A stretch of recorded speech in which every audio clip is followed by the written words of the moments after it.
Hi සුබ දවසක් ඔයාලට. ඔන්න ඔයාලට ගොඩක් වටින වීඩියෝ එකක් අරගෙන තමයි මම ආවේ. ඔයාලා මගෙන් ඇහුවා එන්තෝරියම් බීජ ලබාගන්නේ කොහොමද, මල පරාගණය කරගන්නේ කොහොමද කියලා කට්ටිය මගෙන් අහලා තිබ්බා. ඉතින් මේ තියෙන්නේ මම එහෙම පරාගණය කරලා මේ බීජ දැන් ඒගොල්ලෝ ඉදෙන්න ලං වෙලා තියෙන්නේ. ඉතින් එහෙනම් අපි බලමු කොහොමද මලක් පරාගණය කරගන්නේ කියලා. මම ඔයාලට බීජ පැළ කරන වීඩියෝ දාලා තියෙනවා. ඔයාලට ඒවා බලන්න පුළුවන්. ඉතින් ඒ බීජ පැළ කරන්න කලින් අපි බීජ ලබා ගන්න ඕනනේ. ඉතින් මල පරාගණය කරලානේ බීජ ලබාගෙන අපි යට පැළ කරගන්න ඕනේ. ඉතින් ඒ හින්දා අපි බලමු මල පරාගණය කරගන්නේ කොහොමද කියලා. ඉතින් මේ සීඩ්ස් වලින් අලංකාර ගොඩාක් ලස්සන වර්ග ඔයාලට බෝ කරගන්න පුළුවන්. මේ ඇන්තෝරියම් වල ගැහැණු සහ පිරිමි යන මල් දෙවර්ගයම තනි මලේම පිහිටනවා.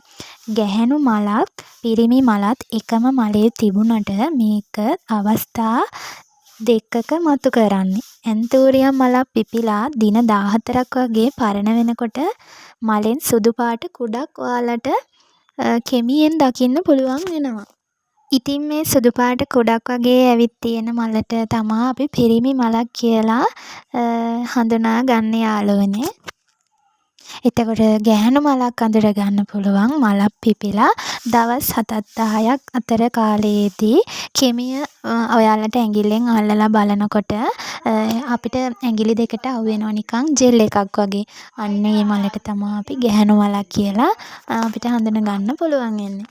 දැන් අපි බලමු මල පරාගණය කරගන්න විදිය. ඉතින් මේ සුදු පාට කුඩු එක වගේ අර පිරිමි මලේ ඉන සුදු පාට කුඩු එක අපි ඇඟිල්ලට තවරලා අරගෙන අපි ගා ගන්න ඕනේ. අර ජෙල් එක වගේ එහෙම නැත්නම් අර සෙවල ගතිය වගේ තියෙන්නේ. ඒ ගැහැණු මලනේ අපි කියන්නේ ඒක සෙවල ගතිය කියලා. ඉතින් මේ මලේ මෙන්න මෙහෙම අරගෙන ඇඟිල්ලෙන් තවර ගන්න ඕනේ. අර කුඩු එකම නැත්නම් අර පවුඩර් එක වගේ තියෙන්නේ අන්න ඒක. එක එක අය මේක ඉතින් සමහර අය මේක පෙන්සලෙන් එහෙම ගානවා. ඉතින් මම නම් මේ විදිහට ඇඟිල්ලෙන්ට අරගෙන එහෙම තමයි මලේ තවර ගන්න. ඉතින් ඒක ඔයාලගේ කැමැත්ත අනුව කරන්න පුළුවන්. ඉතින් මේ ඇන්තෝරියම් බීජ අපි ගද්දී පැළ හදද්දී මල් ගද්දී ඉතින් ඔයාලට ලොකු ඉවසීමක් තියෙනවනේ ගොඩක්. මොකද මල පරාගණය කරා කියලා දවසින් දෙකකින් අපිට බීජ ලබා ගන්න බෑ. දවසින් දෙකකින් පැළ ලොකු කරගන්න බෑ. ඉතින් මේ හැම දෙයකටම ඔයාලට ඉවසීම තියෙන්න ඕනේ. කලට වෙලාවට තෙල් බෙහෙත් පොර ටික දාලා ඉතින් අපිට මේ ගස් ලොකු කරගෙන මල් ලබා ගන්න පුළුවන්. ඉතින් මං හිතනවා ඔයාලට මේ වීඩියෝ එක ඔයාලා හොයා හිටපු වීඩියෝ එකක් වෙනවනේ. ඉතින් ගොඩක් වැදගත් වෙයි කියලාත් මං හිතනවා.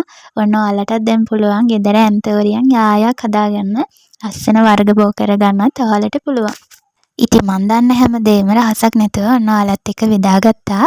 ඔයාලට පුළුවන් ඇන්තෝරියම් දැනටත් බීජ තියෙන කට්ටියන්ට පුළුවන් මගේ වීඩියෝ දාලා තියෙනවා. ඒ වීඩියෝ බලලා ඔයාලට බීජ පැළ කරගන්න පුළුවන්. එහෙනම් ඉතින් මං ගිහින් එන්නම්. මගේ channel එක subscribe කරන්න, ඔයාලගේ අදහස් comment කරන්න. එහෙනම් ඉතින් ඔයාලා හැමෝටම බුදු සරණයි. ඔයාලා හැමෝටම ගොඩක් ආදරෙයි. පරිස්සමෙන් ඉන්න අයත් වීඩියෝ එකකින් හම්බෙමු.